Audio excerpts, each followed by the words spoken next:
What if I told you the greatest miracle ever witnessed wasn't something you could see, but something you could read?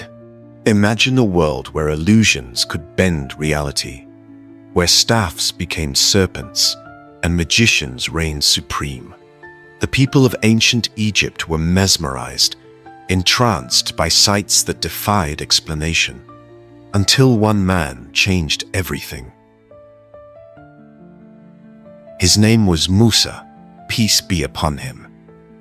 To the crowds, he was a fugitive turned prophet. To Pharaoh, he was a threat to power. But to Allah, he was the chosen. When Musa stood before the greatest illusionists of his time, it wasn't to impress, it was to awaken. They threw down their staffs. Snakes slithered, eyes widened, the crowd gasped. Then Musa dropped his. He raised that same staff, and the Red Sea split in two. Waves stood like walls. The seabed turned to road, and a nation walked through, while Pharaoh and his army drowned behind them. This wasn't just a story. It was a message. No illusion, no magic, no man could rival the will of Allah. Centuries passed. The world changed, but humanity's craving for the extraordinary didn't. In the land of Syria, healing had become the new marvel. Remedies made from herbs and stones. Physicians whispered prayers into potions. The sick came with hope, the blind with dreams. But then came Isa, peace be upon him. Not a doctor, not an herbalist, a prophet. With just a touch, he healed the blind. A breath, and the lifeless stirred. He didn't just cure diseases, he reversed death itself. The people were stunned. How? By whose power? And again, the answer echoed through the heavens. Allah. These weren't just miracles. They were warnings to the arrogant, comfort to the weak, and proofs to the sincere. But the final miracle was yet to descend. Now, picture this. The Arabian desert, endless and unyielding. Sandstorms of silence, pierced only by poetry. Poets here weren't just artists. They were legends. Their words, etched into hearts, hung on the walls of the Kaaba itself. One verse could win wars. One line could immortalize a name. But then he came. Muhammad, peace be upon him. Not with a sword, not with gold, not with illusions. He came with words, the Quran. And suddenly, the masters of language found themselves silent. How could this be? They knew the art of rhetoric. They built metaphors like empires. Yet, this was something else. Each verse cut deeper than any blade. Each word held galaxies within syllables. Allah was challenging them. No, challenging humanity. If you are in doubt about what we have revealed, then bring just one surah like it. Surah Al-Baqarah 23. And they tried. Oh, how they tried. Musaylama, the false prophet, he gathered crowds, spouted rhymes, mimicked the flow, but his words, laughable, hollow, like a shadow pretending to be sunlight, because truth can't be copied. But the Quran didn't just silence poets, it shook history. It unveiled the unseen. Take the story of Pharaoh, the Pharaoh.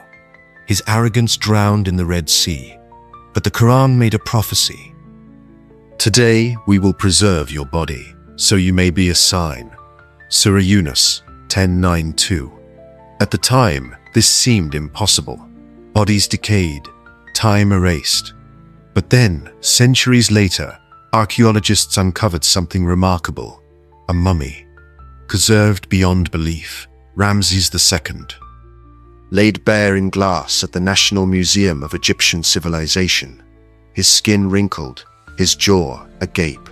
as if still gasping for breath from a sea long swallowed. How? Who could have known? Only one. Still think the Quran is just poetry? Then listen closely. Long before satellites orbited Earth or microscopes revealed the cell, the Quran whispered truths science would only later screen. You see the mountains and think them still, but they move like clouds. Surah An-Naml 2788. Motionless? No. Today, geologists confirm the tectonic plates beneath our feet shift every moment. Mountains drift, the earth breathes. Or consider embryology. The Quran described the development of a fetus with terrifying precision. A drop, then a clinging clot, then a lump of flesh. Surah Al-Mu'minun 23:24-14. Today, scientists marvel at how accurately these stages align with modern embryology. But this was written 14 centuries ago by a man who didn't read or write. But here's the greatest miracle of all. The Quran is alive, not bound by time, not chained to an era. It speaks of justice when the world screams for fairness, of mercy when vengeance seems easier, of hope when darkness drowns hearts. It's not just a text, it's a guide, a compass, a mirror that reflects not just who we are, but who we could become. And yet, despite its brilliance, despite its miracles, despite everything, it gathers dust in homes. Left unread, unheard, unfelt. Why? Are we too busy? Or have we forgotten what treasure feels like? Imagine this. Someone hands you a map, one that leads to infinite treasure, peace, purpose, forgiveness. Would you ignore it? Would you toss it aside because you were tired, distracted? Then why do we do that to the Quran? But it's not too late. Every verse awaits you like an unopened gift. Every surah, a doorway. Every recitation, a reunion between soul and source.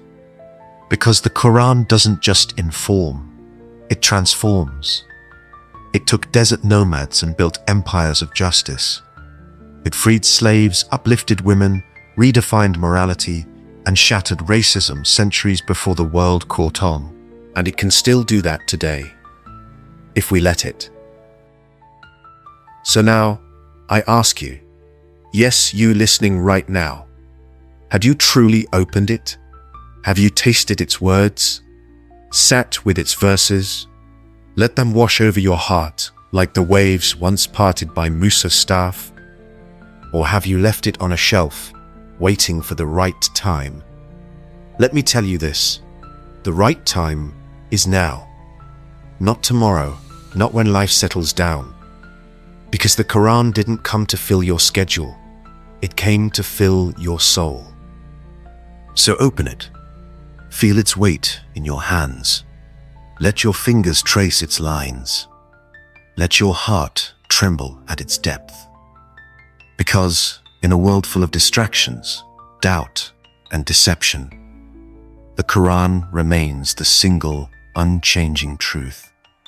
A divine conversation. A miracle that outlived time, empires, and illusions. And it's waiting for you, right now. Let it guide you. Let it humble you. Let it love you. Because the Quran was never just a book. It was always a beacon. And the miracle is that it still calls.